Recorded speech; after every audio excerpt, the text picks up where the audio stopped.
বিকেলে বেরোনো। হ্যাঁ কি হলো?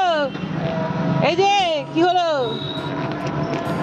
কি ব্যাপার? হ্যাঁ দাদা, হ্যাঁ সব সময় নাচি ধরছে,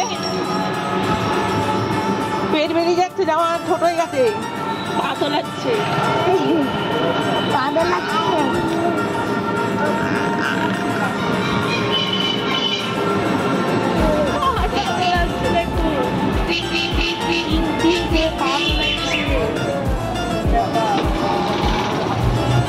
নমস্কার বন্ধুরা, কেমন আছেন সবাই? আশা করি সবাই খুব ভালো আছেন এবং যে যেখানে আছেন সুস্থ আছেন। সুলগ্নার পরিবারে আরেকটি নতুন ব্লগে সকলকে জানাই স্বাগত। একটা ছোট্ট ব্লগ, এই ব্লগটা বেশ কিছুদিন আগে, মানে অনেক দিনই আগে। দেখো রিহু তখন আরেকটু ছোট।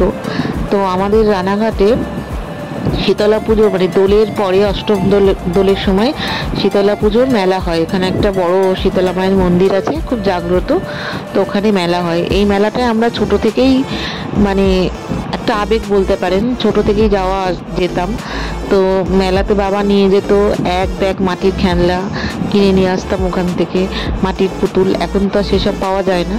তো যাই হোক, তো এই মেলাতে রিহু আর মেহুকে নিয়ে আমরা গিয়েছিলাম। মেহু মানে আমার দিদির মেয়ে। তো মেলায় গিয়ে ওরা কি আনন্দ হইচই করেছে সেটাই একটুখানি ভিডিও নিয়ে রেখেছিলাম। তো নানা রকম ব্যস্ততার কারণে না আমার কোনো ভিডিওই পোস্ট করা হয় না, কিন্তু এগুলো আমি রাখতে চাই ফেসবুকে স্মৃতির পাতায়। কেননা ওরা যখন বড় হবে ওদের কাছে এই স্মৃতিগুলো থাকবে, ওরা মনে করবে, আনন্দ পাবে। তো সেই কারণেই এই ভিডিওগুলো নেওয়া। তো আমি, আমার বোন, দিদিভাইয়ের মেয়ে, আমাদের জয়নীল, ছোটো পিসি, আমরা সবাই গিয়েছিলাম। আমরা বিকেলবেলার দিকে গিয়েছিলাম, তখন খুব বেশি একটা ভিড় ছিল না। তো যাই হোক, দেখতে থাকো, আশা করি ভালো লাগবে।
হ্যাঁ বাবা লাফাচ্ছে, তোর মেয়ে লাফাচ্ছে।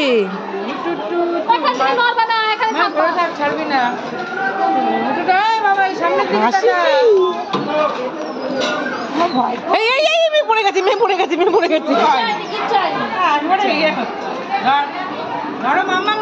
এদিকে গুটো,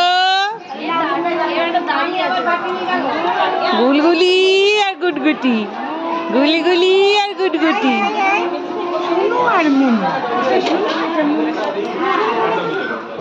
কি করছো তোমরা? কি করছো তোমরা? দোল্লা চড়ছ? জয়নীল উঠবি? জয়নীল তুই উঠবি?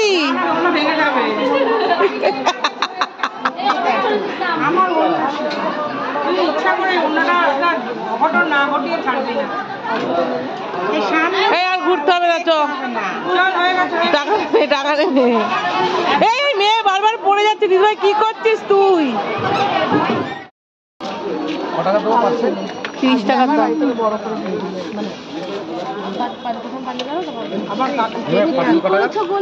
মেলা গোলা হয়ে গেল, বাড়ি যাবো। মানে আমার না